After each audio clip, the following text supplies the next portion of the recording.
Hello student, তো ফিরে আসলাম একটা ক্লাসে। আজকে তোমাদের করাবো নবম শ্রেণী গণিত রায় মার্টিন প্রশ্নবিচিত্রা থার্ড সামেটিভ 2025। আজকে তোমাদের জন্য আমি স্কুলটা নিয়েছি 12 নম্বর স্কুল। এর আগের 1 থেকে 11 নম্বর স্কুল দেওয়া হয়ে গেছে। যারা দেখোনি আগের ক্লাসগুলো তোমরা দেখে নাও। পেজ নাম্বার তোমরা চলে যাবা 234 পাতায়, দেখবা 12 নম্বর স্কুলটা আছে। এই স্কুলটা তোমাদের আজকে করাবো। আচ্ছা, আমরা দেরি করবো না, আমরা তাড়াতাড়ি করে আজকে ক্লাসের অঙ্কগুলো শুরু করে দেবো। তোমরাও তাড়াতাড়ি করে ভিডিওতে লাইক করে দাও এবং ভিডিওগুলো বন্ধুর কাছে শেয়ার করে দাও। তো চলো দেখো, আমাদের 1 নম্বর প্রশ্নটা আমাদের কী বলছে। এখানে দেখো এর মান দেওয়া আছে, বি এর মান দেওয়া আছে। তো এ প্লাস বি এর মানটা কোনটা হবে?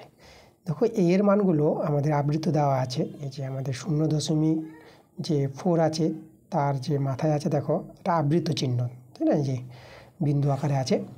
তাহলে এখানে একটা আবৃত। চলো আমরা এটাকে ভাঙাই।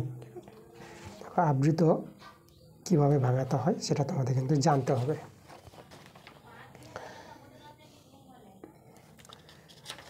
তাহলে এখানে আবৃত তোমরা এভাবে ভাঙাবা। যে এর মান দেওয়া আছে না, এ সমান সমান দেখো 0.4 তার মাথায় আছে আবৃত, এটাকে আবৃত বলা হয়। তাহলে এ সমান সমান আমরা যদি আবৃত তুলে দিই তাহলে 4 বা একটা আবৃত বলে একটা নয়, এভাবে আবৃত তুলে দিয়ে, ঠিক আছে, মানে ভগ্নাংশের সংখ্যায় নিয়ে আসা যায়। তাহলে আমরা এর মান এটা পেলাম। এবার আমরা কী করব, বি এর মানটা বের করব। দেখো বি সমান সমান কত আছে, 0.51, একের মাথায় আবৃত, 5-এর মাথায় আবৃত আছে। তাহলে এখান থেকে বি এর মানটা পাবা 5 1 বসিয়ে দাও 51, আর দুটো আবৃত বলে দুটো 9 বসিয়ে দেবা। দেখো এর মানটা বি এর মানটা এই ভগ্নাংশ আকারে আমরা রেখে দিলাম। এখন এ প্লাস বি আমাদের বের করতে বলেছে। চলো আমরা এ প্লাস বি বের করি। তো দেখো এ প্লাস বি, এই যে আমাদের মানটা বের হবে, এ প্লাস বি এর মান বের করতে বলেছে। এর মান বসাও।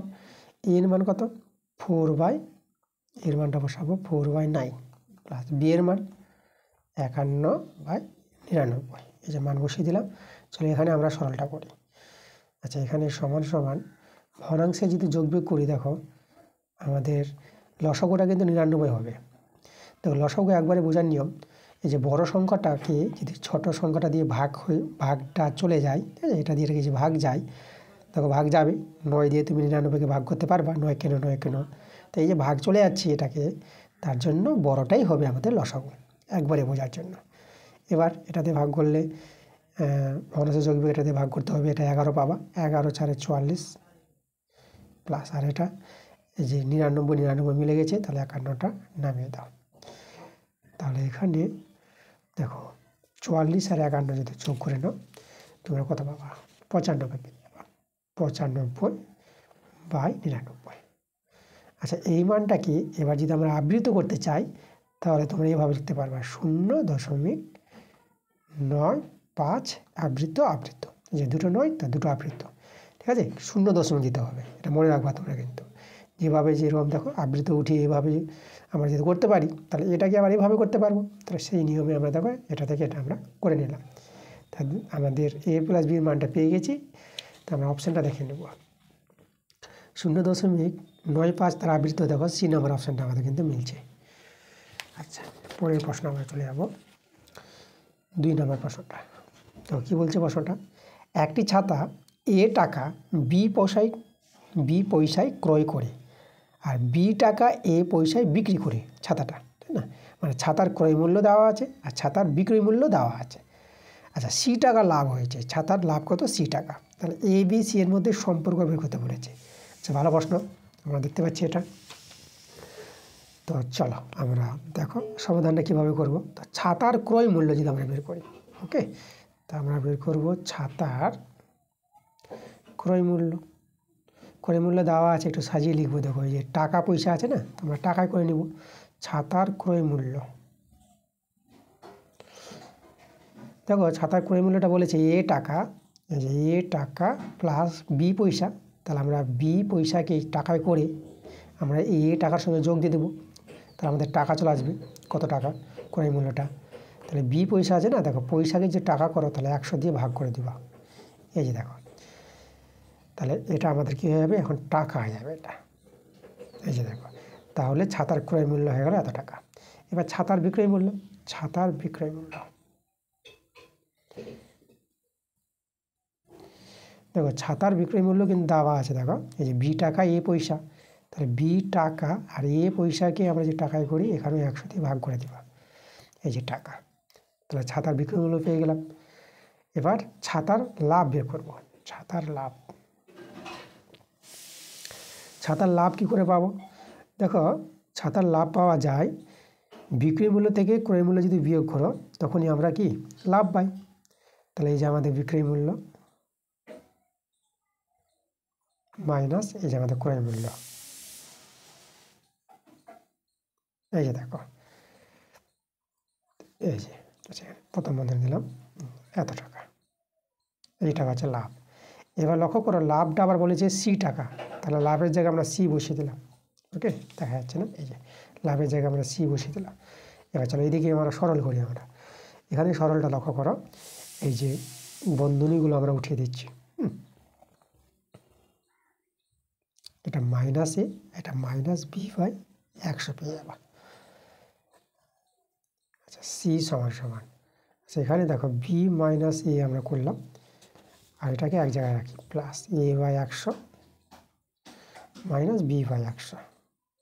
ওকে, এবার আমরা কী করবো, এই জায়গায় দেখো একটা ভগ্নাংশে যদি আমরা যোগ করি তাহলে আমরা দেখো সরলটা কীভাবে দাঁড়াবে। আচ্ছা তাহলে এখানে একটা জিনিস লক্ষ্য করো, আমরা এই যে দেখো তো 100 যদি আমরা কমন নেওয়ার চেষ্টা করি তাহলে কীরকম দেখাবে। তো এখানে সিটা আমরা রেখে দিলাম। আচ্ছা এখানে 100 কমন যদি নেওয়া যায় এই জায়গা থেকে, হ্যাঁ। আচ্ছা এখানে আমরা একটু সাজিয়ে লিখি, এ বাই 100টা আগে মাইনাস বি বাই, এটা আমরা পরে লিখলাম। আর এই যে এটা আছে না, এই যে লক্ষ্য করে এখানে এই যে প্লাস বি মাইনাস এ, এটাকে আমরা এইদিকে লিখে দিলাম। ওকে, আচ্ছা তাহলে এখানে আমরা কী করবো, সি সমান সমান 1/100টা কমন নিয়ে নিচ্ছি, এই যে তাহলে এখানে এ মাইনাস বি থেকে যাবে। আচ্ছা এটা মাইনাস দিয়ে এটাকে এ মাইনাস বি করে নাও, ঠিক আছে। দেখো মাইনাসটা গুণ করো, তোমরা প্লাস বি মাইনাস এ আবার ফিরে পাবা। তাহলে বি মাইনাস এটাকে এ মাইনাস বি করলে এই যে একটা মাইনাস বেরোবে, আর মাইনাস প্লাসে মাইনাস, ওকে, এভাবে তোমরা করে নিতে পারবা। আচ্ছা এখন দেখো এখান থেকে এ মাইনাস বি আমরা কমন নিতে পারছি, তাহলে সি সমান সমান আমরা কমন কত নিতে পারছি, এ মাইনাস বি। তাহলে পরে থেকে গেল 1/100 মাইনাস, দেখো এখান থেকে 1/100 পরে থাকলো, আর এখানে 1 পরে থেকে গেল, এই যে দেখো। এবার দেখো মানে এই জিনিস সরলটা তোমাদের বুদ্ধি করে করতে হবে, যেভাবে অপশানগুলো আছে না, এই অপশানগুলো একটু তোমাদের লক্ষ্য করতে হবে, সেই অপশানগুলো দেখে তোমরা সরলটা করবা, দেখবা হয়ে যাবে। এখন আমরা কী করবো, এই যে c by A minus b এভাবে করে না, এ মাইনাস বিটা নিচে নামাতে পারবা, আর এখানে ভগ্নাংশের যোগফল কিছু করে না, তাহলে 1 মাইনাস 100 হয়ে যাবে। এটা C by A minus B, আর এখানে লক্ষ্য করে এটা মাইনাস 99 আর নিচে 100। ওকে, আচ্ছা আমরা এখানে একটা কাজ করি, আমরা এখানে দেখো সি বা এটা মাইনাস এখানে করলাম, এটাকে বি মাইনাস এ করে দিলাম, এ মাইনাস বিটাকে বি মাইনাস এ করলাম, তার একটা মাইনাস বেরোবে, ঠিক আছে, আগের নিয়মে। আর এখানে একটা মাইনাস 100 দিয়ে ভাগ করে দাও, তাহলে দেখো দুটোর পর দশমিক পড়বে, দুটো শূন্য বলে, তো 0.99 এটা দাঁড়িয়ে যাবে। এদিকে মাইনাস এদিকে মাইনাস কেটে দাও, তা দেখো এবার কিন্তু আমরা অ্যান্সারটা পেয়ে যাব। ওকে, দেখো সি বাই বি মাইনাস এ সমান সমান 0.99। দেখো সি বাই, এটা সি আছে আমাদের, তো সি বাই বি মাইনাস এ সমান সমান 0.99। দেখো তো অপশানে আমার একটা অপশান মিলে যাবে, আমরা অপশানটা দেখতে পাচ্ছি, বি নাম্বার অপশানটা দেখো মিলছে, এই যে সি বাই বি মাইনাস এ সমান সমান 0.99, তো অ্যান্সারটা আমাদের বি নাম্বার। খুব ভালো প্রশ্ন ছিল। এবার চলে যাবো আমরা পরের প্রশ্নগুলোতে। আমরা 1 দিয়ে করালাম, এবার আমরা 3 নাম্বারটা করাবো। দেখো 3-এর প্রশ্নটা এখানে আমাদের দেওয়া আছে, দেখো সূচকের সমীকরণ, তাহলে এর মানটা বের করতে বলেছি। তাহলে এই সমীকরণ থেকে আমরা এম বাই এনটা বের করতে পারবো। দেখো তাহলে আমরা এখানে মানটা বের করে দেখাই তোমাদের। তার আগে দেখো এখানে যে 9 আছে না, তাহলে 9কে তোমরা 3-এর স্কোয়ার লিখতে পারবা, পাওয়ারে আবার m আছে। আর 27কে 3-এর কিউব লিখতে পারবা, আর বাইরে আবার n পাওয়ার আছে। ওকে, আচ্ছা এখানে তোমরা করতে পারবা 3-এর পাওয়ারে এই যে পাওয়ার গুণ হয়ে যায়, তো 2 আর m এ গুণ করে 2m পেয়ে যাবা। আর এখানে এই যে 3n হয়ে যাবে গুণ করে। এখন মূল সংখ্যা সমান তো পাওয়ার সমান, মানে 2m সমান 3n। দেখো মূল সংখ্যা সমান তো পাওয়ার সমান, তাহলে এখান থেকে তোমরা m/n দেখো পেয়ে যাচ্ছ, তোমরা 3/2 পেয়ে যাচ্ছ। এই যে m/n এর মানটা তোমরা পেয়ে গেলা। এখন এই জায়গায় বসিয়ে দাও m/n এর মানটা। ওকে, তা চলো আমরা বসিয়ে দিই মানটা। তাহলে এখানে যদি মানটা বসিয়ে দিই, তাহলে দেখো তো m/n এর মানটা আমরা পেয়ে গেলাম 3/2, বসিয়ে দিলাম, আর 1/2 ছিল। যেটা সরল করে আমাদের অ্যান্সার চলে আসবে। ভগ্নাংশে যোগ করে নাও, 3 + 1 নেমে যাবে 4, 2, যেটা কাটাকাটি করো 2। দেখো আমরা 2 পেয়ে গেলাম, এই নাম্বার অপশনটাই আমাদের মিলে গেছে, এটা কিন্তু আমাদের অ্যান্সার। চলে যাবো আমরা পরের প্রশ্নে। 4 নম্বর প্রশ্ন। এক্সের মান দেওয়া আছে, ওয়াইয়ের মান দেওয়া আছে, তাহলে টি এর কোন মানের জন্য x = 3y হবে? টি এর কোন মানের জন্য টি এর মান বের করতে বলেছে। তাহলে আমরা করব কি, এই যে আমাদের সমীকরণটা আছে,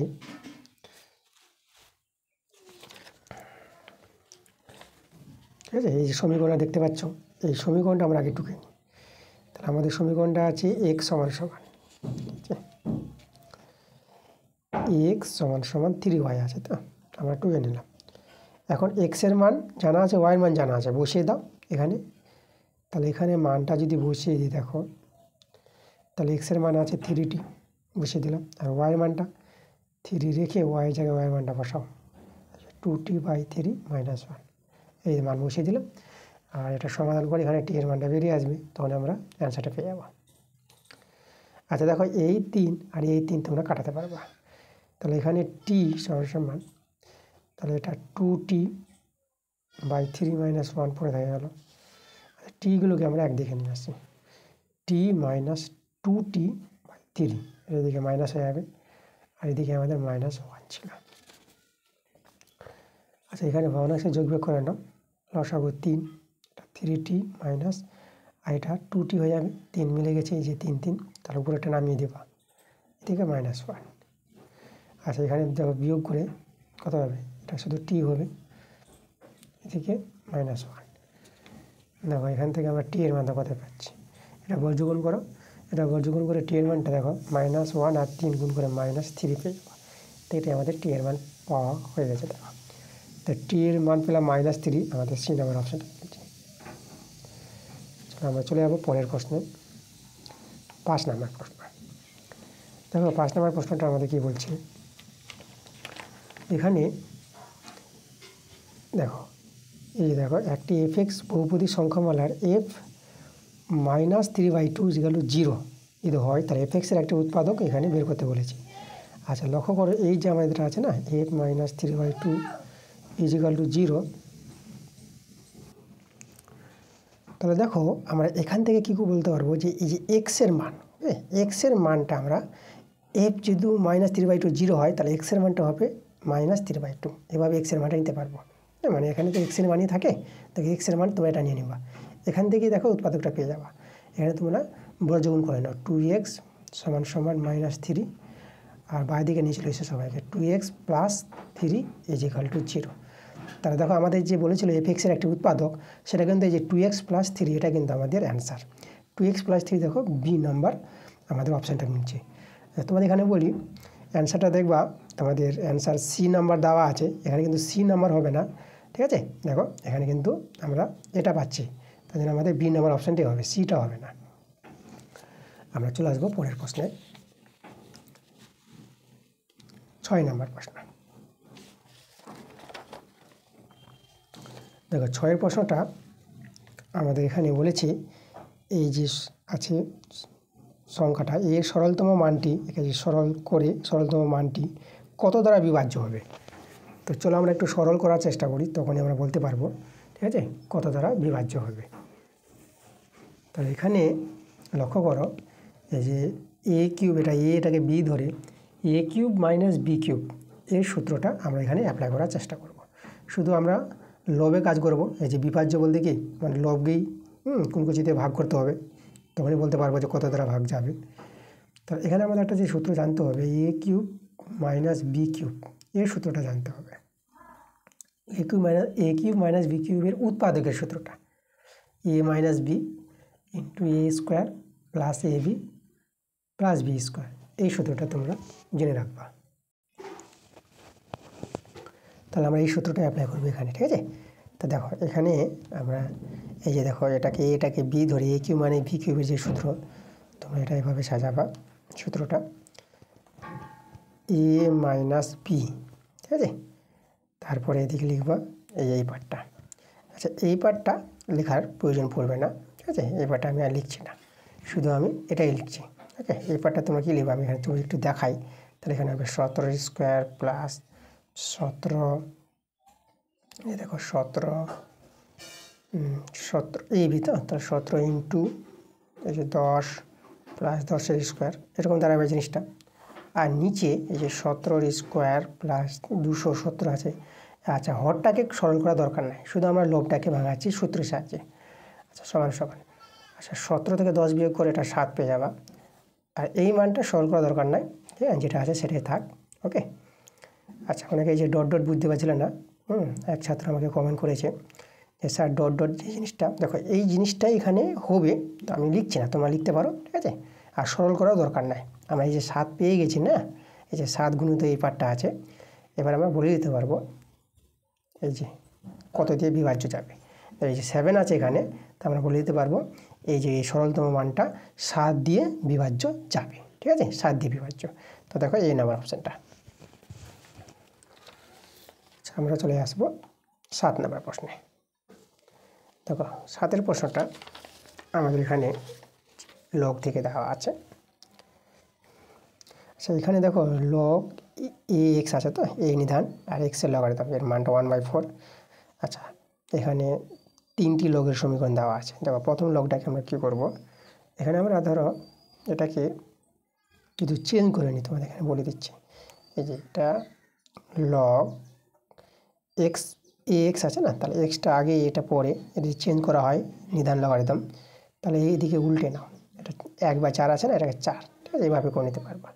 বা 1/, করে চেঞ্জ করলে 1/, হয়, তারপর বর্গমূল করে আবার এটাই মান পাবা। তাহলে এদেরকে চেঞ্জ করলে পরে তাই এই দিকটা উল্টে যাবে। তো একইভাবে সবগুলো করে নাও। তাহলে এখানে দেখো লগ এক্স বি করলাম, তাহলে এখানে 5 পেয়ে যাবা। পরেরটা হচ্ছে লগ এক্স সি, এটা পেয়ে যাবা 6 পেয়ে যাবা। দেখো এখন আমরা কী করবো, দেখো এদেরকে এবার যোগ করে নেবো আমরা। এই যে 3টি লগের সমীকরণ আছে, চলো যোগ করে নিই।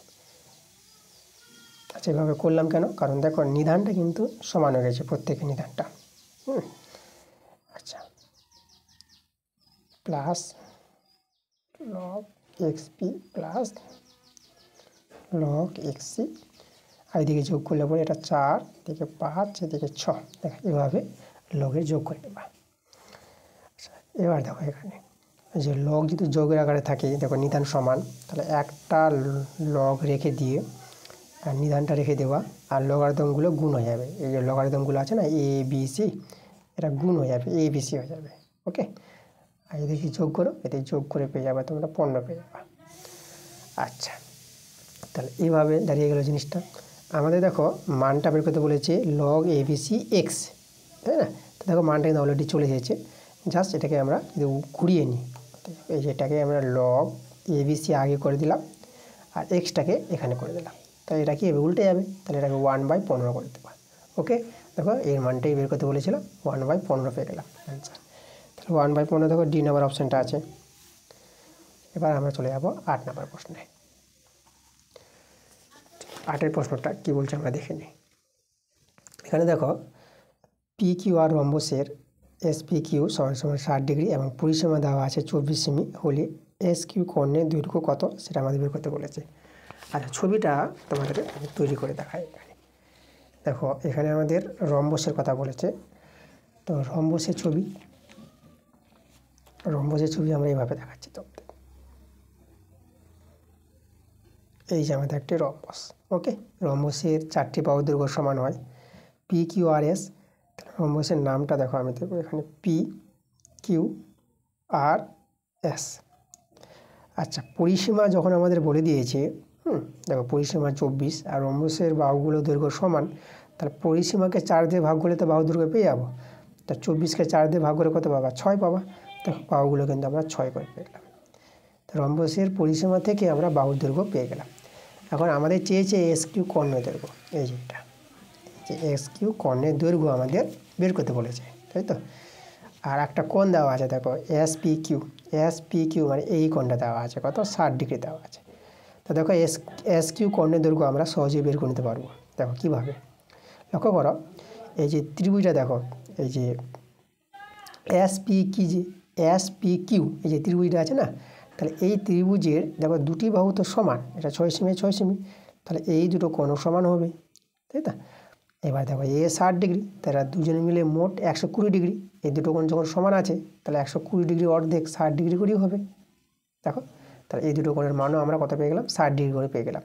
তা ত্রিভুজটা, এই যে এস পি কিউ ত্রিভুজটা কি একটা সমবাহু ত্রিভুজ। সমবাহু ত্রিভুজ হলে পরে সমবাহু ত্রিভুজের বাহুগুলোর দৈর্ঘ্য সমান হয়। এই 6 সেমি হলে এই বাহুটা কত হবে? 6 সেমি হয়ে যাবে। তো দেখো তো আমরা এস কিউতে পেয়ে গেলাম কত? 6 সেমি পেয়ে গেলাম না? 6 সেমি দেখেন, অপশানটা আমাদের সি নাম্বার অপশানে আছে। এরপরে আমরা চলে আসবো 9 নাম্বার প্রশ্নে। তো দেখো এখানে আমাদের প্রশ্নটা কি বলছে। আচ্ছা, এবিসি ত্রিভুজের বিসি বাহুর উপর ডি ও ই এমন দুটি বিন্দু যে বিডি সমান ডি সমান ইসি। ত্রিভুজ এবিই এর ক্ষেত্রফল 12 বর্গ সেমি হলে ত্রিভুজ এবিসি এর ক্ষেত্রফলটা বের করতে বলেছে। আচ্ছা, ত্রিভুজ এবিসি আছে তো, চলো আমরা ছবিটা আগে একটু অঙ্কন করা যাক। তাহলে এই যে আমাদের ত্রিভুজ এবিসি নিলাম। ওকে, ত্রিভুজ এবিসি, এ বি সি আমাদের একটা ত্রিভুজ আছে। তাহলে এখানে লক্ষ্য করে যেটা বলেছে যে বিসি বাহুর উপর ডি ও ই এমন দুটি বিন্দু আছে, ঠিক আছে। মানে এখানে একটা ডি বিন্দু নিলাম এই জায়গায়, আর এখানে আমরা একটা বিন্দু নিলাম ই বিন্দু নিলাম এই জায়গায়। তো এমনভাবে দুটি বিন্দু আছে ডি, যেন এই যে বিডি সমান সমান এই যে ডিই সমান সমান ইসি হয়, ঠিক আছে। এই এদের দৈর্ঘ্যগুলো সমান, ঠিক আছে। মানে এ এক্স হলো পরে এও এক্স দৈর্ঘ্য সমান করে দিয়েছে। তো দেখো আমাদের এ বিই ত্রিভুজ, এ বিই, ঠিক আছে, মানে এই ত্রিভুজের ক্ষেত্রফলটা দেওয়া আছে।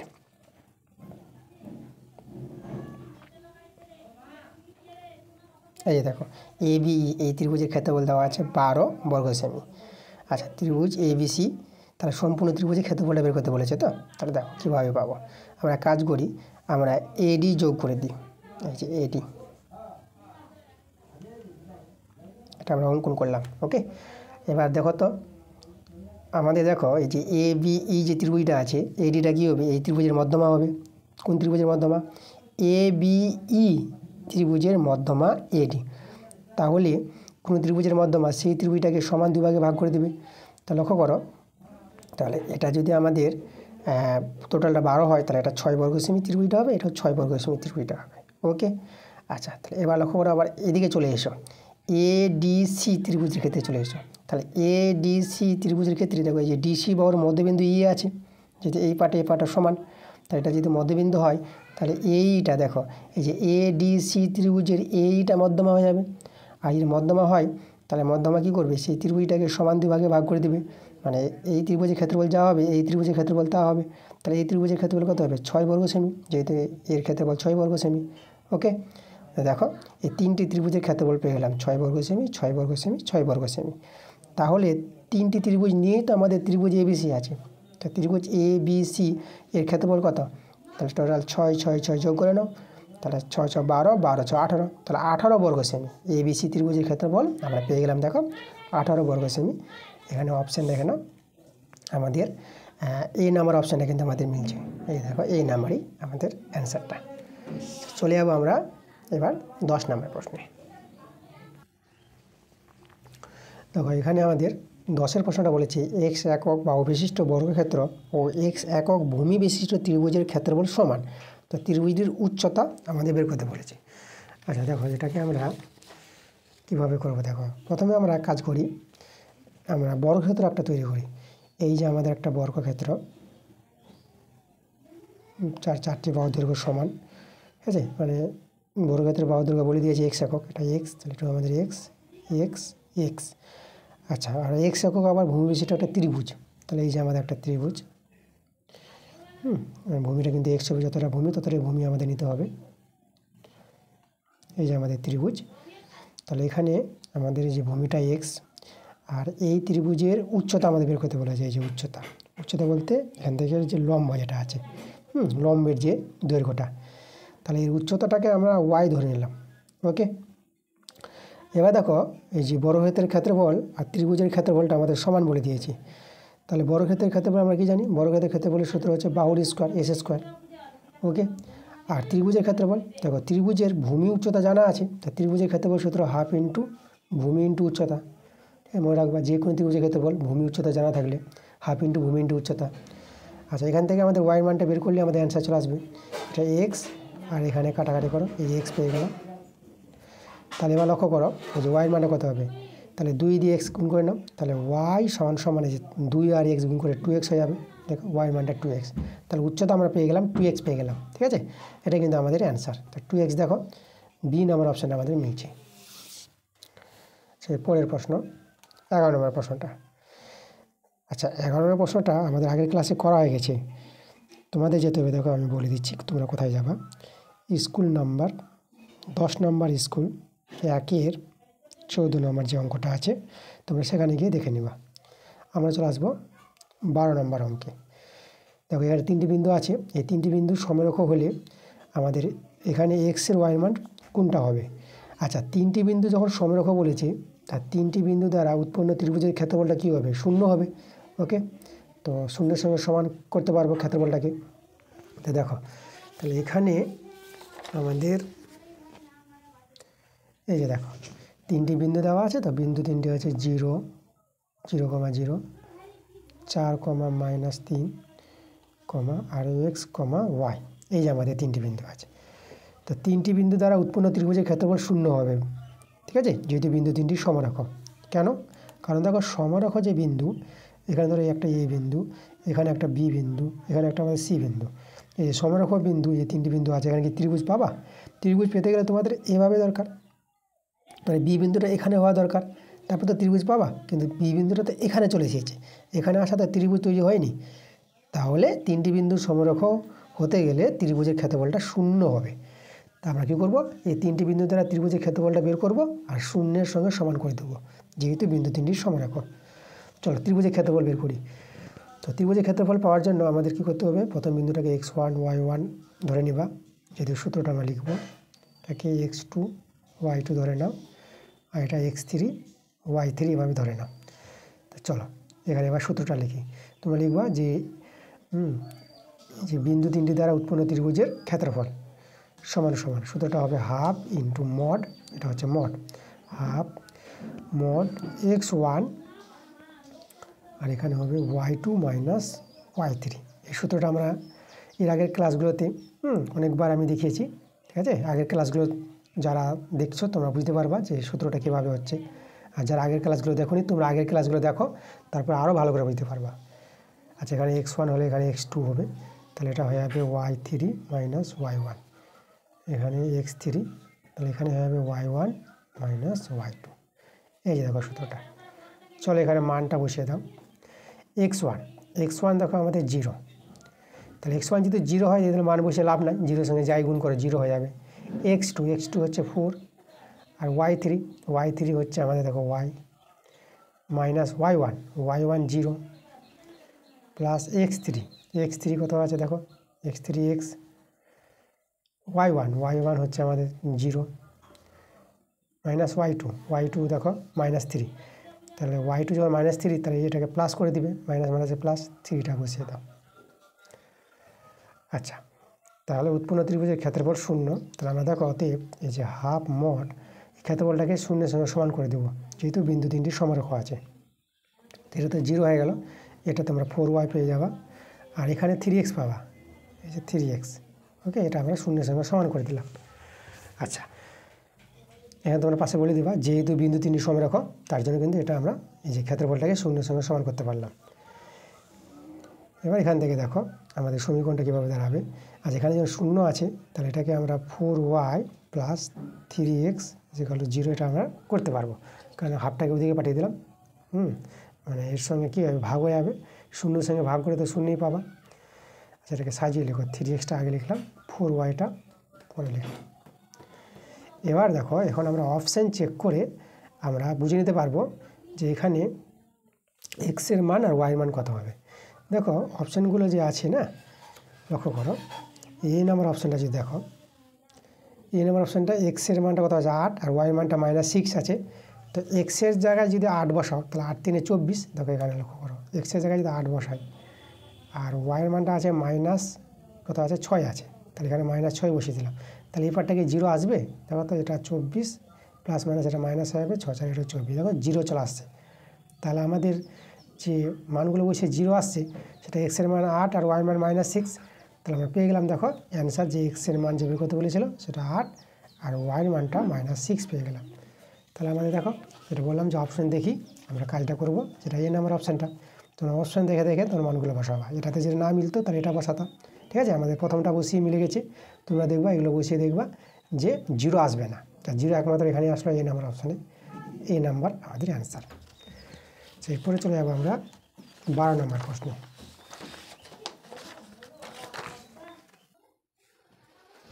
দেখো এখানে আমাদের কি বলেছে, কোনো শ্রেণীর নিম্নসীমা এ এবং মধ্যমান এম হলে ঊর্ধ্ব সীমানা কত হবে।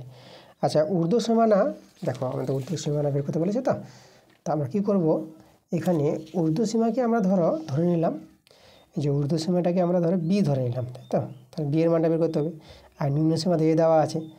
তাহলে লক্ষ্য করো, এই যে ঊর্ধ্ব সীমা বি ধরে আমরা যদি মধ্যমান বের করতে চাই, মধ্যমান কী করে পাই, দেখো ঊর্ধ্ব সীমা নিম্ন সীমা যোগ করে, ঠিক আছে, মানে এই যে বি প্লাস এ যোগ করে 2 দিয়ে ভাগ করে দাও, এটা হচ্ছে আমাদের মধ্যমান, যার মানটা আবার দেওয়া আছে এম। তো এখান থেকে বি এর মানটা বের করে নাও, ঊর্ধ্ব সীমানা আমাদের বেরিয়ে আসবে। তো এখানে বি এর মান পাবা, আচ্ছা প্রথমে আমাদের বি প্লাস এ বর্গমূল করে নাও, সমান 2m হয়ে যাবে। এখান থেকে বি এর মানটা তোমরা পেয়ে যাবা 2m, আর এটা এদিকে মাইনাস এ, এই যে 2m - এ, এটাই আমাদের বি এর মান। এটা ঊর্ধ্ব সীমানা, তো ঊর্ধ্ব সীমানা হবে এই যে 2m - এ, দেখো 2m - এ আমাদের সি নাম্বার অপশানটা মিলছে। 14 নম্বর প্রশ্ন এবার। আচ্ছা, আয়তলক্ষ অঙ্কনের ক্ষেত্রে শ্রেণী সীমানা নেওয়া হয়।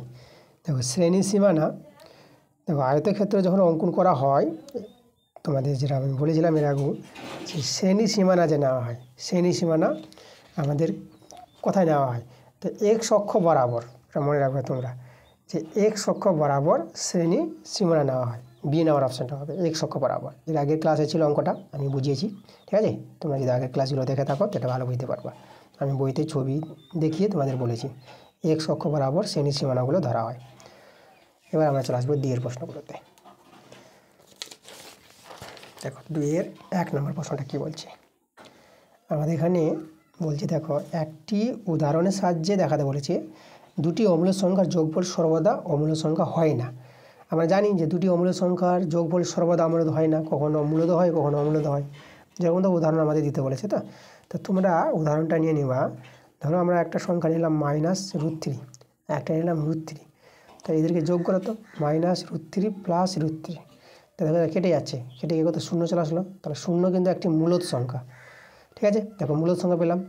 এবার অমূল্য সংখ্যা দেখাও, আর দুটি অমূল্য সংখ্যা নিই, তাদের যোগফলটা অমূল্য সংখ্যা দেখাবো। যেরকম আমরা নিয়ে নিচ্ছি, দেখো একটা নিলাম √3 আর একটা নিলাম √2, এই যে দুটো অমূল্য সংখ্যা, এদের যোগ করছি √3 আর √2, এদের যোগগুলো আমরা কত পাবো, দেখো এদের যোগ তো আর করা যাবে না। তাহলে এই যে সংখ্যাটা পেলাম √3 প্লাস √2, এটা একটা অমূল্য সংখ্যা। তো দুটি অমূল্য সংখ্যার যোগফল মূল্য সংখ্যা পাবো, আর দুটি অমূল্য সংখ্যার যোগফল অমূল্য সংখ্যা পাবো, ঠিক আছে। তাহলে দুটি অমূল্য সংখ্যার যোগফল সর্বদা অমূল্য সংখ্যা হয় না, এটা কিন্তু আমাদের উদাহরণ, এই উদাহরণ নিতে বলেছিল, ঠিক আছে। আমরা উদাহরণ দিয়ে দেখিয়ে দিয়েছি তোমাদের। আমরা চলে আসবো এবার 2 নম্বর প্রশ্নে। দেখো 2 এর প্রশ্নটা কী বলছে, এবার টাকায় 15টি দ্রব্য ক্রয় করে টাকায় 10টি দ্রব্য বিক্রি করলে শতকরা কত লাভ বা ক্ষতি হয় সেটা আমাদের বের করতে বলেছে। আচ্ছা, তাহলে এখানে দেখো টাকায় 15টি দ্রব্য মানে 15টি দ্রব্যের দাম 1 টাকা আছে, টাকায় বিক্রি করছে। দেখো 15টি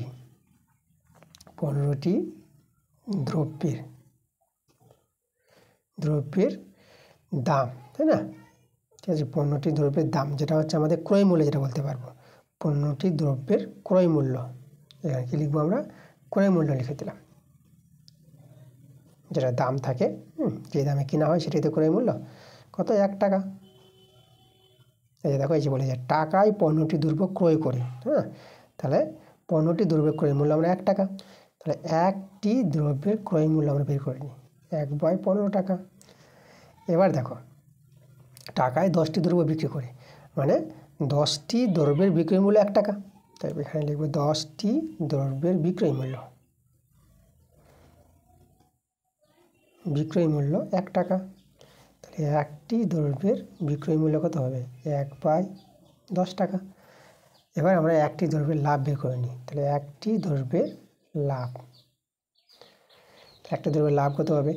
এখানে লক্ষ্য করো, দেখো বিক্রয় মূল্য 1/10, ক্রয় মূল্য 1/15। তবে 1/10 কিন্তু বড় 1/15 চেয়ে, তাই বিক্রয় মূল্য বেশি, তাহলে লাভ হয়েছে এখানে। তাহলে বিক্রয় মূল্য থেকে ক্রয় মূল্য আমরা বিয়োগ করে দেবো, তো ওখানে লাভ পেয়ে যাবো এত টাকা। সেটা ভগ্নাংশে আমরা যোগ বিয়োগ করে নিই। 10 15 লসাগুটা 30 পেয়ে যাবা, এটা 3 পাবা, এটা 2 পাবা। তাহলে এখানে দেখো 1/30 এই যে টাকা লাভ পেয়ে গেলাম। আচ্ছা, আমাদের এখানে শতকরা লাভ বের করতে বলেছে, তাই না? শতকরা লাভ দেখো কী করে পাবো।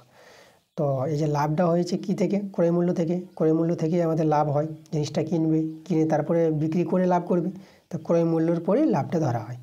তো ক্রয় মূল্য হচ্ছিল 1/15, তো আমরা বলবো যে 1/15 টাকায় লাভ হয় সমান সমান 1/30 টাকা। এই দেখো, তাহলে 1 টাকায় লাভ কত হবে? দেখো 1 টাকায় যে লাভটা তোমাদের এখানে দেখতে হবে যে 1 টাকায় লাভ কত হবে। দেখো এটা কিন্তু একটা বড়, তাহলে 1 টাকায় লাভটা মানে এই যে কম টাকায় লাভ যত টাকা হবে, বেশি টাকায় লাভটা কি বেশি হবে। তাহলে এখানে বেশি বলতে বেশি মান পাওয়ার জন্য এটাকে উল্টে নেবা, মানে 15/1 করে নেবা, তাই না? যদি এটা বড়, এখানে বড় মান চাই, তাহলে বড় মান পেতে গেলে এটাকে উল্টে লিখতে হবে। তোমরা যদি এটাই দিয়ে যে গুণ করতা 1/15, তখন কিন্তু এর চেয়ে ছোটো মান পেয়ে যেতা, তাই না? বড় মান পাওয়ার জন্য উল্টে নিবা। এটা কাটাকাটি করো, এই যে 15 কে 15, 15 দিয়ে 30, তাহলে 1/2 টাকা। আর 100 টাকা শতকরা দিতে বলেছে, ঠিক আছে? 1/2, একে হলে 1/2, তাহলে 100 কত? তাহলে 100 টাকায় লাভ হয় 1/2 ইন্টু এই যে 100, কাটাকাটি করো, এটা 50। দেখো তার শতকরা যে লাভটা আমাদের কত? 50%। সেই অ্যান্সারটা আমাদের 50%। আমাদের বলেছিল শতকরা লাভ বা ক্ষতি। লাভ বা ক্ষতি বলেছে, যেহেতু এখানে আমরা লাভ পেয়ে গেছি, ঠিক আছে, ক্ষতি পাইনি, তার লাভটা কিন্তু আমাদের 50%। শতকরা লাভ 50% পেলাম। আমরা চলে আসবো 3 নম্বর প্রশ্নে। এই যে বিন্দুটি আছে, এই বিন্দুতে ভুজ ও কোটি সমান হলে বিন্দুটির স্থানাঙ্ক বের করতে বলেছে। আচ্ছা, ভুজ দেখো, কোনো বিন্দুর ভুজ এক্সের পার্টটাকে ভুজ বলা হয়, ওয়াইয়ের পার্টটাকে কোটি বলা হয়, আর এরা দুজন সমান আছে, মানে m² সমান সমান 2m - 1 সমান বলেছে। এখান থেকে আমরা m এর মানটা পেয়ে যাবো, m এর মান বসিয়ে বিন্দুটা পেয়ে যাবো। চলো আমরা সবাইকে বাঁ দিকে নিয়ে আসি, +1। তো এটা আমরা পূর্ণবর্গে সাজাতে পারবো, পূর্ণবর্গ করে 2ab + b²। তাহলে এই সূত্রটা কি? a - b তার হোল স্কোয়ার, এটা সূত্র। আচ্ছা, 0 আছে, তোমরা স্কোয়ার উঠাতে পারবা। অতএব am - 1 = 0। তাহলে m সমান সমান কত? আমরা 1 পেয়ে গেলাম, ঠিক আছে? আচ্ছা, m এর মান যখন 1 পেয়ে গেলাম, তাহলে এবার বসিয়ে দাও বিন্দুটাতে। তাহলে বিন্দুটা দেখো, এখানে 1 এর স্কোয়ার, 2 × 1 - 1, এই বিন্দুটা। তাহলে এখানে বিন্দুটা হবে 1, আর এটা 2 থেকে 1 চলে গেল, এখানেও 1। তাহলে বিন্দুটা আমরা পেয়ে গেলাম 1,1, ঠিক আছে? এই যে আমাদের বিন্দুটির স্থানাঙ্ক বের করতে বলেছিল 1,1। 4 নম্বর প্রশ্ন বলছে, আর এর কোন মানের জন্য এই দুটি সমীকরণদের সমাধান সম্ভব নয়। সমাধান সম্ভব নয়, সমাধান থাকবে না। দেখো সমাধান কখন থাকবে না সেটা তোমাদের জানতে হবে।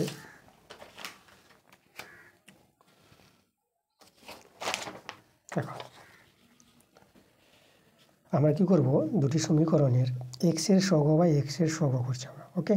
তো দেখো এখানে এক্সের সহগ আমাদের কত আছে, এটা দেখো, এখানে আমরা এক্সের সহগটা এটা দেখো এটা আর আছে, এটা বুঝে যাচ্ছে না, এক্সের সহগ কিন্তু এটা আর আছে, তাহলে এখানে এক্সের সহগ আর বাই এই এক্সের সহগ 4 মাইনাস আর সমান সমান নিয়ে নিলাম।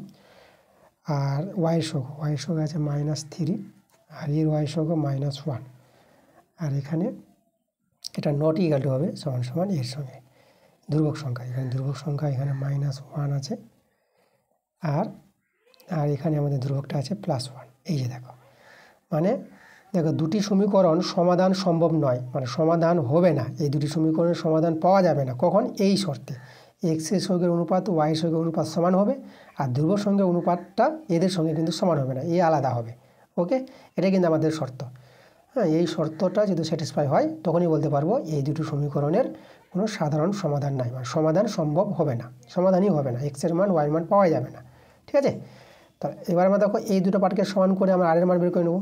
আর এর কোন মানের জন্য বলেছিল, আর এর মানটা চেয়েছি, চলো আমরা এই দুটোকে নিয়ে নিচ্ছি। তা আমরা নিয়ে নেব আর বাই 4 মাইনাস আর এটা -1 কেটে দাও, এটা 3 পেয়ে গেলাম। তাহলে এখানে বর্গগুণ করলে কত আসে দেখো 12 - 3 আর সমান সমান এটা কত যাবে আর হয়ে যাবে। আচ্ছা এখানে -3 আর এটা মাইনাস আর সমান সমান এদিকে -12 এটা -4 আর পেয়ে যাবা -12 মাইনাস কেটে দাও 4 3 12। তাহলে এখান থেকে আর এর মানটা কত পেয়ে যাবা 3 পেয়ে যাবা। এই যে আর এর মান বের করতে বলেছিল তার আর এর মান আমরা 3 পেয়ে গেলাম। পরের প্রশ্ন আমরা চলে যাব 5 নম্বর প্রশ্ন। দেখো f(x) দেওয়া আছে f1 আর f-1 যে আছে এর মানটা বের করতে বলেছে। আচ্ছা তাহলে এখানে তুমি করবা কি, f(x) যখন দেওয়া আছে তো f1 বের করব, f1 x এর জায়গায় 1 বসিয়েছি, তাহলে এখানে 1 এর কিউব হবে 3 × 1 -2 সলভ করে না, এটা 1 হয়ে যাবে +3 -2 এটা হবে 4 -2 এটা হবে 2। এবার আমরা f-1 বের করে নেব, তাহলে x এর জায়গায় -1 কিউব +3 × -1 এদিকে -2 আছে। ওকে, আচ্ছা সরল করে না, এটা -1 হয়ে যাবে, পাওয়ারটা বিশেষ সংখ্যা থাকলে মাইনাস বের হয় আর একের কিউব দিয়ে একই, আর এটা মাইনাস হয়ে যাবে 3 -2। এটা দেখো এটা কত পাবা, এটা আমরা দেখতে পাচ্ছি 1 3 4 4 2 6 -6 আমরা পেয়ে যাচ্ছি এটা। চলো এখানে আমরা বসিয়ে দিই, আমাদের যেটা ছিল এখানে যে কত ছিল f1 - f-1 তাই তো, এর মান বের করতে বলেছি, এবার বসিয়ে দাও মানটা। দেখো f1 কত পেলাম 2 পেলাম মাইনাস, আর f-1 কত পেলাম -6, এই যে -6 বসিয়ে দিলাম, 2 -1 +6 6 আর 2 যোগ করে হবে 8।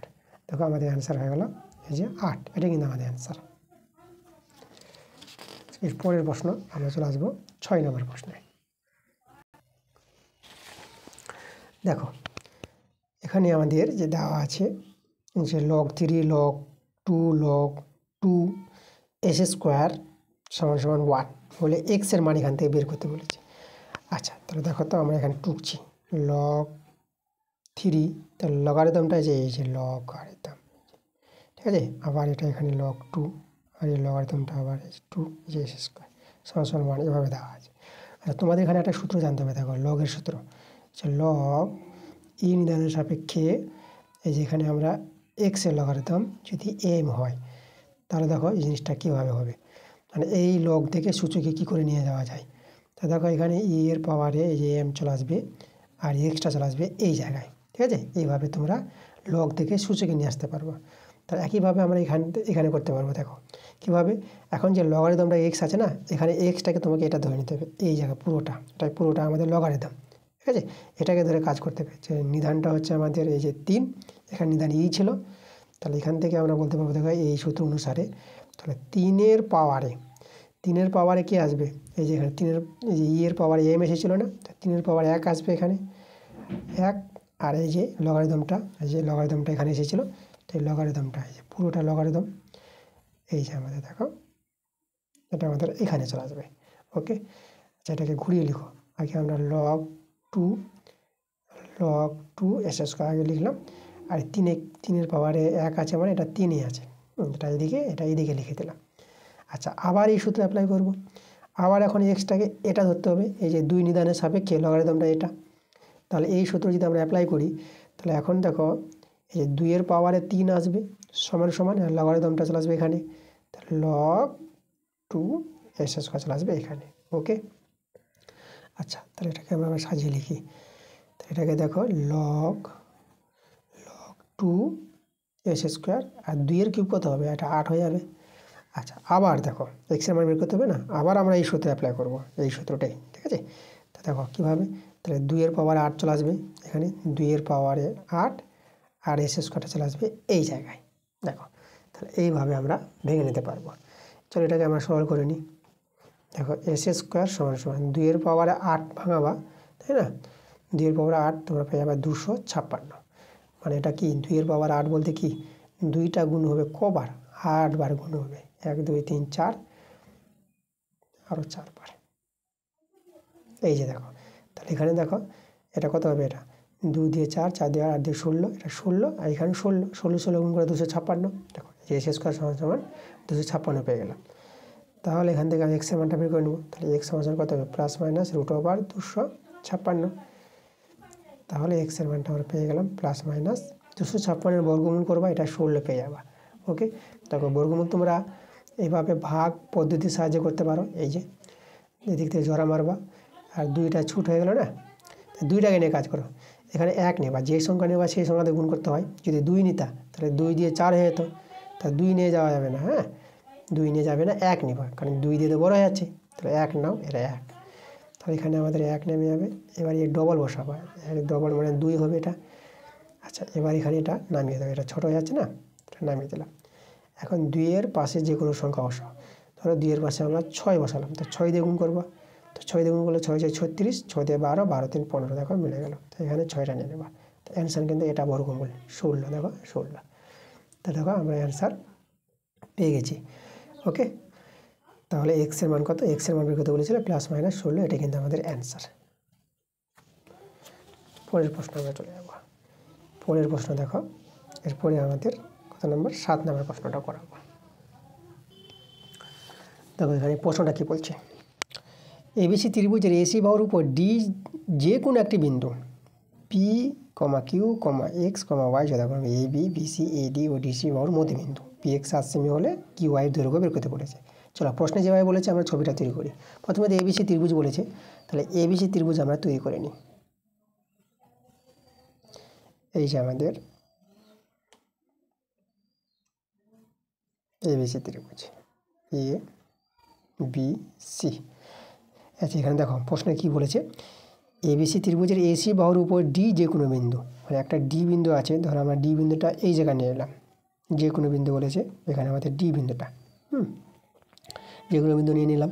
এবার বলছে পি কিউ এক্স ওয়াই, মানে পিটা হচ্ছে এবি বাহুর মধ্যবিন্দু, তাহলে এবি বাহুর মধ্যবিন্দু এই যে পি বলেছে, পি নিয়ে নিলাম। আর কিউটা বিসি বাহুর মধ্যবিন্দু, এখানে আমাদের দেখো এই যে বিসি বাহুর মধ্যবিন্দু কিউ বলেছে। আর এক্সটা এডি বাহুর মধ্যবিন্দু, এই যে এডি বাহু আছে না, তার মধ্যবিন্দু হয়ে গেলো এক্স, আচ্ছা আমাদের এক্স। আর ওয়াইটা ডিসি বাহুর মধ্যবিন্দু, যে ডিসি আছে এখানে আছে দেখো মধ্যবিন্দু, এটা হচ্ছে আমাদের ওয়াই, ঠিক আছে এইভাবে বলেছে। আর পিএক্স, এই যে পিএক্সটা আমরা যোগ করে দেবো, এই পিএক্সটা আমাদের বলেছে 7 সেমি, 7। কার মান দরকার, কিউআই, এই যে কিউআই, এই কিউআইয়ের মানটা আমাদের বের করতে বলেছে কত হবে। তো দেখো কিউআইয়ের মানটা আমরা বের করে দেখাবো, খুব সহজেই বেরিয়ে আসবে। তো আমরা এখানে একটা অঙ্কন করি, অঙ্কনটা কি, আমরা বিডি যোগ করে দেবো, এই যে বিডি আমরা যোগ করে দিলাম। তা এবার দেখো যে ত্রিভুজটা আমরা নিচ্ছি, ত্রিভুজ এ বি ডি, এই ত্রিভুজে লক্ষ্য করো যে এ বি বাহুর মধ্যবিন্দু পি আছে, আর এডি বাহুর মধ্যবিন্দু এক্স আছে, এটা তো মধ্যবিন্দু। তাহলে কোনো ত্রিভুজের দুটি বাহুর মধ্যবিন্দুর সংযোজক সরলরেখাংশ তৃতীয় বাহুর সঙ্গে কী হয়, সমান্তরাল হবে এবং অর্ধেক হবে, তাই না। তাহলে এখানে আমরা কী পেয়ে যাচ্ছি, দেখো এই যে বিডিটা মানে পিএক্স যেটা বলবো, এই যে পিএক্স বাহুটা হয়ে যাবে হাফ বিডি হয়ে যাবে। ওকে, এটা আমরা পেয়ে যাব, পিএক্সটা হাফ বিডি। একইভাবে এখানে চলে এসো এই ত্রিভুজটা, মানে বিডিসি ত্রিভুজ। তাহলে বিডিসি ত্রিভুজের দেখো এই যে দুটি বাহু, মানে এখানে বিসি বাহুর মধ্যবিন্দু কিউ আর এখানে ডিসি বাহুর মধ্যবিন্দু ওয়াই। তাহলে কোনো ত্রিভুজে দুটি বাহুর মধ্যবিন্দুর সংযোজক সরলরেখাংশ তৃতীয় বাহুর সঙ্গে সমান্তরাল অর্ধেক। তাহলে এখানে আমরা এই যে কিউ ওয়াইটা, মানে কিউ ওয়াইটা আমরা পেয়ে যাবো হাফ বিডি পেয়ে যাব। এই যে উপপাদ্য নিয়ম অনুসারে, তাই না? তা দেখো পিএক্সটা আমাদের বিডির অর্ধেক আর কিউআইটাও আমাদের বিডির অর্ধেক। তাহলে আমাদের কি, আমরা এখান থেকে বলে দেবো দুটো সমীকরণ থেকে পিএক্স সমান সমান কিউআই, তাই না? এরা সমান হবে। দেখো সমান কী করে আবার তোমাদের বলে দিচ্ছি যে দেখো মানে বিডির অর্ধেক এ, ঠিক আছে? বিডি যতটা হবে মানে 7 যখন আছে এই 14 হবে আমাদের, তাই না? তাহলে এই যে এই 14, তাহলে এর অর্ধেকে আর এর অর্ধেকে, তাহলে এ যদি 14 হয় 7 হবে, তাই না? তাহলে এও 7 এও 7 এও 7 পেয়ে গেলাম। তাহলে পিএক্স সমান সমান কিউআই হবে না? এই যে পিএক্স সমান সমান কিউআই, আর পিএক্স যেহেতু 7 সেমি, তাহলে কিউআইটা আমরা কত পেয়ে যাবো? 7 সেমি। দেখো অ্যান্সার কিন্তু আমাদের 7 সেমি অ্যান্সার আমরা পেয়ে গেলাম, তাই না? এই যে কিউআইয়ের দৈর্ঘ্য যে বের করতে বলেছিল, কত পেলাম? 7 সেমি। এরপরের প্রশ্ন 8 নম্বর প্রশ্ন। 8-এর প্রশ্নটা আগের ক্লাসে করা হয়ে গেছে। এই প্রশ্নের জন্য তোমরা চলে যাবা, আমি স্কুল নাম্বার বলে দিচ্ছি 8 নম্বরের স্কুল, আর 2-এর 8-এর প্রশ্নটা একটু ভালো প্রশ্ন, ঠিক আছে? খুবই ভালো প্রশ্ন, তোমাদের কিন্তু আগের ক্লাসে করে দিয়েছি। আগের ক্লাসগুলো দেখো, যারা দেখেছো আবার পুনরায় দেখো, বুঝো ভালো করে। ওকে, একই অঙ্ক তোমাদের বারবার দেখতে হবে এবং বুঝতে হবে। একই অঙ্ক বারবার যদি না বুঝো না দেখো তাহলে কিন্তু তোমরা ভুলে যাবে অঙ্কগুলো। ওকে, এই জন্য অঙ্ক যদি ভালো করে শিখতে চাও তাহলে রিপিট আসা অঙ্কগুলো কিন্তু ভালো করে করো তোমরা। ওকে, চলো আমরা চলে যাবো পরের প্রশ্নে, 9 নম্বর প্রশ্নে চলে যাবো। দেখো 9-এর প্রশ্নটা কী বলেছে, এই যে দুটি বিন্দু দেওয়া আছে, এই বিন্দু দুইয়ের সংযোজক সরলরেখাংশের মধ্যবিন্দুর স্থানাঙ্ক বলে দিয়েছে। তাহলে এইচকের মান বের করতে হবে। দেখো মধ্যবিন্দুর স্থানাঙ্ক, তো যে কোনো দুটি বিন্দুর মধ্যবিন্দুর স্থানাঙ্ক আমরা কি জানি, আমরা বের করতে পারবো। দেখো দুটি বিন্দুর মধ্যবিন্দুর স্থানাঙ্ক বের করে যেটা নিয়ম, দেখো কীভাবে বের করবা। এই দুটি বিন্দুর মধ্যবিন্দু বের করতে হবে, তো দেখো তাহলে তোমরা করবা এক্সের পার্টের যোগফল, এই যে এক্সের পার্টের যোগফল বাই 2 কমা আর ওয়াই পার্টের যোগফল, যে ওয়াই 4 আছে আর এখানে ওয়াই 3k বাই 2। এই যে আমরা দেখো এই দুটি বিন্দুর সংযোজক সরলরেখাংশের মধ্যবিন্দু স্থানাঙ্ক এভাবে বের করা যায়। আর এই মধ্যবিন্দু স্থানাঙ্ক আর বলে দিয়েছে এটা 1,2h + 1, তাই তো? তাহলে দুটোই সমান। চলো এখানে একটা সরল করি আমরা। এখানে দেখো কত পাবা, 2h - 2 আর এটা তো সরল করা যাবে না, এটা 4 + 3k বাই 2, আর এখানে 1,2h + 1। আচ্ছা আমরা এখন কী করব, আমরা এক্সের পার্টের সঙ্গে এক্সের পার্ট সমান করতে পারবো আর ওয়াইয়ের পার্টের সঙ্গে ওয়াই পার্ট সমান করতে পারবো। তাহলে চলো এক্সের পার্টের সঙ্গে এক্সের পার্ট যদি সমান করি, তাহলে এখানে 2h - 2/2 সমান সমান এটা 1-এর সঙ্গে সমান হবে। এখান থেকে এইচের মানটা পেয়ে যাবো। আচ্ছা 2h - 2, এটা বর্জগুণ করে নাও 2। আচ্ছা 2 2 2 কাটাতে পারবো, এখানে 1 থেকে যাবে, তাহলে এখানেও 1, তাহলে এটা তোমরা পেয়ে যাবে h - 1 = 1। ওকে, তাহলে h সমান সমান এটা 1 মাইনাসটা থেকে +1 হয়ে যাবে, তাহলে এইচের মানটা তোমরা 2 পেয়ে গেলা। আচ্ছা এবার কি করব, এবার এই যে ওয়াইয়ের পার্টের সঙ্গে ওয়াইয়ের পার্টটা সমান করো, 4 + 3k 2 সমান সমান 2h। দেখো এইচের জায়গায় এইচের মানটা আমরা বসিয়ে দিচ্ছি এখানে। এইচের মানটা কত পেয়েছি, 2 বসিয়ে দিলাম, আর এখানে +1 ছিল, তাহলে 4 + 3k বাই 2, আর এখানে 2 দিয়ে 4 একে 5, এটা 5 পেয়ে যাবো। তাহলে 4 + 3k, এটা বর্জগুণ করলে এটা 10 পেয়ে যাবা। তাহলে এটা দেখো 3k, এটা ওইদিকে বিয়োগ হয়ে যাবে, তো 6 হয়ে যাবে বিয়োগ করে। তাহলে এখানে 3 2 6, তাহলে কে এর মানটা কত পেয়ে গেলাম, 2 পেয়ে গেলাম। এই যে আমাদের বলেছিল এইচ কে এর মান, তাহলে এইচ কে এর মান পেয়ে গেলাম। ওকে, এই যে এইচ এর মান আমরা 2 পেলাম, এই যে এইচ এর মান 2 আর কে এর মানটা আমরা 2 পেয়ে গেলাম। এইচ এর মান এবং কে এর মান আমরা কী পেয়ে গেলাম, সমান পেয়ে গেলাম। ওকে, এটা কিন্তু আমাদের অ্যান্সার। পরের প্রশ্ন আমরা চলে যাব 10 নম্বর প্রশ্নে। এখানে আমাদের প্রশ্নটা বলছে, একটি সমবাহু ত্রিভুজের উচ্চতার উপর একটি বর্গক্ষেত্র অঙ্কন করা হলো, ত্রিভুজ ও বর্গক্ষেত্রের ক্ষেত্রফল অনুপাত নির্ণয় করো। ভালো প্রশ্ন, ছবিটা তৈরি করি। এই যে আমাদের একটি সমবাহু ত্রিভুজ, ঠিক আছে?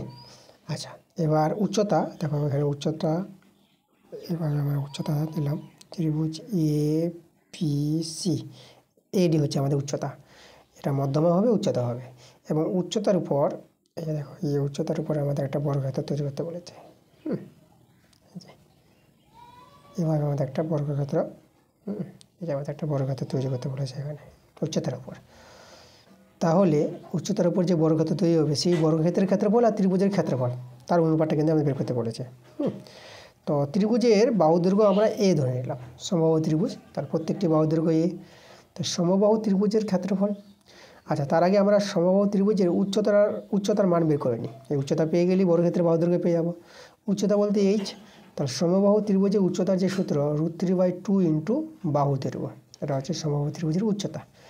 চলো এবার আমরা ত্রিভুজের ক্ষেত্রফল আর বর্গক্ষেত্রের ক্ষেত্রফলের অনুপাতটা করছি। সমবাহু ত্রিভুজের ক্ষেত্রফলের সূত্র √3/4 ইন্টু বাহুর স্কোয়ার। এই যে এটা হচ্ছে সমবাহু ত্রিভুজের ক্ষেত্রফলের সূত্র, মনে রাখবা = 2। এবার বর্গক্ষেত্রের ক্ষেত্রফল, বর্গক্ষেত্রের বাহু দৈর্ঘ্য পেয়ে গেলাম, এই যে উচ্চতাই হচ্ছে বাহুর দৈর্ঘ্য, তাহলে বর্গক্ষেত্রের ক্ষেত্রফল কী হবে, এই যে বাহুর স্কোয়ার মানে √3a/2 তার স্কোয়ার। এটা সরল করে আমরা অ্যান্সার পেয়ে যাবো। আচ্ছা √3/4 ইন্টু a স্কোয়ার = 2, এটা দুবার লিখতে পারবো আমরা, √3a/2 ইন্টু √3a/2, এই যে স্কোয়ার আছে বলে দুবার লিখে দিলাম। এখানে দেখো √3 আমরা কাটাতে পারবো, এখানে দুটো এ স্কোয়ার, এখানে এ স্কোয়ার কাটাতে পারবো, আর এখানে 2 দিয়ে 4, এই যে 4, আর এখানে 2 দিয়ে 4 কাটাতে পারবো। তাহলে এখানে আমাদের কিছু নয় তো 1 আছে, আর এখানে দেখো এখানে আমাদের √3 বেঁচেছে, ঠিক আছে, এই যে এটা আমাদের বেঁচেছে √3, ওকে 1:√3, ঠিক আছে। তো আমাদের দেখো যে অ্যান্সারটা পেয়ে গেছি, যে আমাদের বলেছিল ত্রিভুজ এবং বর্গক্ষেত্রের যে ক্ষেত্রফলের অনুপাত কত, এটা কিন্তু আমাদের অ্যান্সার 1:√3। চলে যাবো আমরা পরের প্রশ্নে, 11 নম্বর প্রশ্ন। দেখো 11 নম্বর প্রশ্নটা কী বলেছে, একটি ঘড়ির মিনিটের কাঁটার দৈর্ঘ্য 7 সেমি, তো বলছে 15 মিনিটে কাঁটাটি কত দৈর্ঘ্য ঘুরবে। আচ্ছা এই প্রশ্নটা ভালো প্রশ্ন। দেখো তো আমাদের একটা যে ঘড়ি আছে, এই যে আমাদের ঘড়ি, তাহলে এই যে আমাদের ধরো ঘন্টার কাঁটা, আর এই হচ্ছে ধরো মিনিটের কাঁটা। তো মিনিটের কাঁটার দৈর্ঘ্য 7 সেমি, এটা যদি আমাদের বৃত্ত হয় তাহলে বৃত্তের ব্যাসার্ধ হচ্ছে 7 সেমি। আচ্ছা তাহলে এখানে দেখো এই যে মিনিটের কাঁটাটা 1 ঘন্টায় মানে 60 মিনিটে দেখো 1 পাক ঘুরে, 1 পাক ঘুরে মানে বৃত্তের পরিধি 2πr, আর হচ্ছে কিন্তু এখানে 7। তাহলে আমরা বলতে পারবো এই যে মিনিটের কাঁটা, ঠিক আছে, তোমরা লিখবা মিনিটের কাঁটা 60 মিনিটে কি 60 মিনিটে যায়, এই যে 60 মিনিট আবর্তন করবে 1 পাক মানে পরিধি বরাবর। তো পরিধি বলতে 2πr, আর হচ্ছে কিন্তু এখানে 7, ঠিক আছে। আচ্ছা তাহলে 60 মিনিটে যায় এত, তাহলে এখানে আমাদের বলছে 15 মিনিটে কত যাবে, তাহলে 1 মিনিটে কত যাবে, তাহলে 1 মিনিটে যাবে 2π × 7/60, আর 15 মিনিটে যায় 2π × 7/60 × 15, কাটাকাটি করো, 15 × 4 = 60, 2 দিয়ে 4। আচ্ছা এখানে আমরা পায়ের মানটা একটু বসিয়ে দেওয়ার চেষ্টা করি, পায়ের মান কত 22/7 × 7, আর নিচে আমাদের 2 আছে, 7 7 কেটে গেল। আচ্ছা এখানে 22 উপরে নিচে 2 দিয়ে কাটাকাটি করো, এটা 11 পাবা। তাহলে দেখো আমাদের কিন্তু অ্যান্সারটা 11 কি 11 সেমি, একটা সেমি ছিল 11 সেমি। তাহলে এই যে মিনিটের কাঁটাটা 15 মিনিটে কতটা যাবে, 11 সেমি যাবে, এটাই আমাদের অ্যান্সার। আমরা চলে আসবো কত নম্বর প্রশ্নে, আমরা চলে আসবো 12 নম্বর প্রশ্নে। দেখো 12 নম্বর প্রশ্নটা কী বলেছে, একটি পরিসংখ্যা বিভাজন তালিকার এই যে শ্রেণীর মধ্যবিন্দু যথাক্রমে যে 15, 20, 25, 30, ঠিক আছে, এটা মধ্যবিন্দু দেওয়া আছে, যে শ্রেণীর মধ্যবিন্দু 20 সেই শ্রেণীটি নির্ণয় করতে বলেছে। ভালো প্রশ্ন। দেখো তো এখানে আমরা কি করব, কিভাবে শ্রেণীটা বের করব, যে শ্রেণীর মধ্যবিন্দু যদি 20 হয়, তা তোমরা করবা কি, তোমরা এই যে মধ্যবিন্দুগুলো দেখো 15 থেকে 20 গেছে, 20 থেকে 25, তাহলে এদের মধ্যে যে পার্থক্য 5 আছে না, ঠিক আছে, 5 পেয়ে গেলাম, তাকে 2 দিয়ে ভাগ করে দাও, তাকে ভাগ করে 2.5 পেয়ে যাবা। এখন কি করবা, এই যে 20 যে মধ্যবিন্দু, তাহলে তোমরা করবা এই যে 20 থেকে বিয়োগ দিয়ে দেবা 20.2.5, এটা বিয়োগ করবে একবার, আর একবার এই যে 20 থেকে এটা যোগ করে দেবা, ঠিক আছে, যেটা তোমরা পাবা এদের যে পার্থক্য মধ্যবিন্দুগুলোর মধ্যে যে পার্থক্য, তাকে 2 দিয়ে ভাগ করে যেটা পাবা সেই মানটা এই যে এই 20 থেকে একবার বিয়োগ করবা, একবার যোগ করবা। তো চলো এখানে যদি বিয়োগ করো, তাহলে এখানে বিয়োগ করে কত পাবা, দেখো এখানে তোমরা বিয়োগ করে পেয়ে যাবা, এটা হবে 5, আর এটা হয়ে গেল আমাদের 9, 2 কত 9, এটা 7, 1, এটা 17.5 পেয়ে গেল। এটা যোগ করে নাও, এটা 5, এটা 2, এটা 2, দেখো 22.5। তাহলে শ্রেণীটা দেখো আমাদের যে বলেছে যে শ্রেণীর মধ্যবিন্দু 20, সেই শ্রেণীটি কী পাওয়া যাবে? সেই শ্রেণীটি পাওয়া যাবে এটা দেখো 17.5 থেকে 22.5। এটা বিয়োগ না কিন্তু, থেকে এত থেকে এত, এই হচ্ছে আমাদের শ্রেণীটা। এটা কিন্তু আমাদের অ্যান্সার। ওকে, আচ্ছা আমরা চলে আসবো 52 নম্বর প্রশ্নে। দেখো আমাদের এখানে একটা পরিসংখ্যান বিভাজন ছক দেওয়া আছে। তো বলছে প্রদত্ত তথ্য থেকে তৃতীয় শ্রেণীর আপেক্ষিক পরিসংখ্যা, এই যে তৃতীয় শ্রেণী, প্রথম দ্বিতীয় তৃতীয়, এই শ্রেণীর আপেক্ষিক পরিসংখ্যা বের করতে বলেছে। আচ্ছা আপেক্ষিক পরিসংখ্যা কী করে পাবো?